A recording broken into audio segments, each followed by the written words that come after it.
Bennett's been the president of how many, 6 banks has it been? 6 different banks, and it's amazing that anybody would stay that long in the banking industry. No, but he is the best friendly banker that anybody's ever met. So, Bennett Brown, let's give him a round of applause. A community bank position is really a servant position. And you're a servant leadership, but we're there to help people succeed. And it's just that simple. If our customers aren't successful, we aren't successful. So it's a coaching, friendship relationship as opposed to just a transaction loan. And during this difficult time, there are a lot of companies that are really being hurt, and they don't have deep pockets and stuff. And so one of the things that we want to do is sit down with our customers, and our offices are planning meetings. They're about 50% through meeting every one of our customers, and just talking to them to see if they need more help, more advice. We've got some people that have worked with me many years, like Mark Khalil and Carl Gardner, 25, 30 years in small business. So, the basics of a balance sheet of a business is the cash, accounts receivable, and inventory. If you have a trucking business or logistics, you got trucks in there too. But one of our friends, Red Scott, had a cash ain't cash unless it's cash. And so when this recession hits, it's probably the time to really look at cash flow. Not only what you timing is everything in cash flow. So your receivables, if they're to come to people who you don't think will pay you, and that's what I really advise the owner take the larger receivables and contact them personally to see if they're going to pay, when they're going to pay. Is it going to be over time, or is it going to be quick? Because your inventory is fairly stale in a downturn like this. So you don't really look to sell your inventory at a fire sale. You want to keep it. You want to collect your receivables. At the same time, you want to check your sources. If you have a bank note, a line of credit, you want to go meet with the banker and make sure the line of credit is still good. If it's a $500,000 line of credit, you funded 200, let 300 is there to fund. You want to make sure, because in a lot of recessions, the bigger banks just turn your line of credit off.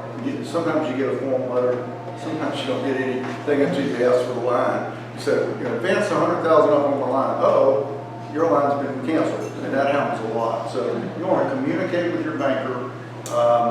If you have, one of the hard things for small business owners is not having anybody to go to. That's why a lot of counsel is such a good place to be.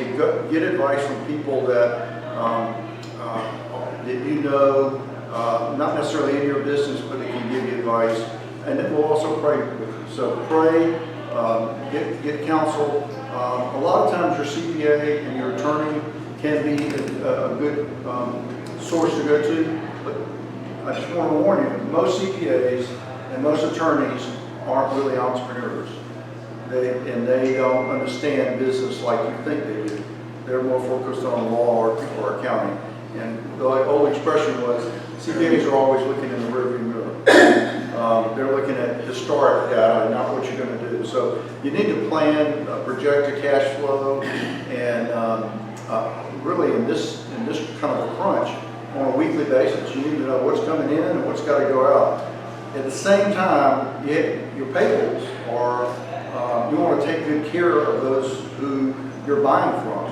And I always say, go to them and see if they'll put you on terms, if they'll stretch out the payments for you, because they know everybody knows what's going on, so they know you're not going to be able to sell anymore right now, or your receivables probably aren't readily accessible or collectible. So go to the people that are selling to you and ask them to tell them what you're doing, explain to them. They want to know what you're doing to survive and get through this. And when we come out the other side of this, I do believe it'll be July. We'll be back at full speed. Should be.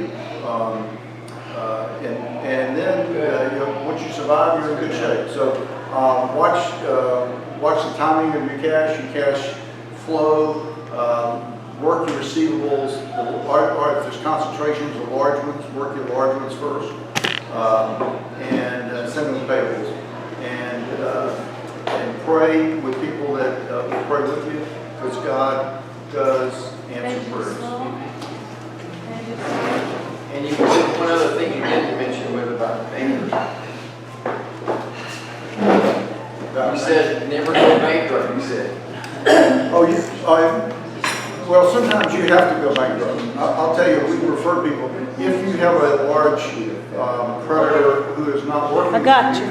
and is being unreasonable, sometimes the only way you can get relief is go to 11, and then a court helps you stretch that payment out. But most of the time, if you're working with a bank, they can give you really unbelievable terms. The cost of going bankrupt is a lot of money. You pay the attorney up front, it's a lot of money to go bankrupt. And if you've got 2 or 3 creditors and they agree to work with you, you can come out a lot better. They'll even say, you know, you owe me $100,000, but if you can pay me 50, based at 10,000 a quarter for the next so many quarters, I'll forgive half your loan, stuff like that. As opposed to go bankrupt, because when you get bankrupt, most creditors get less than 10 cents on the dollar.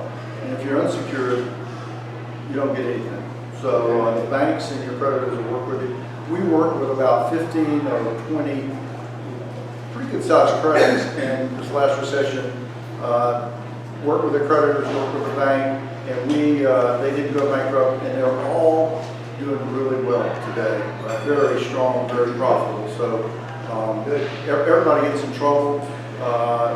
You know, it's not, most of the time it's not the owner's fault, it's the condition of the economy.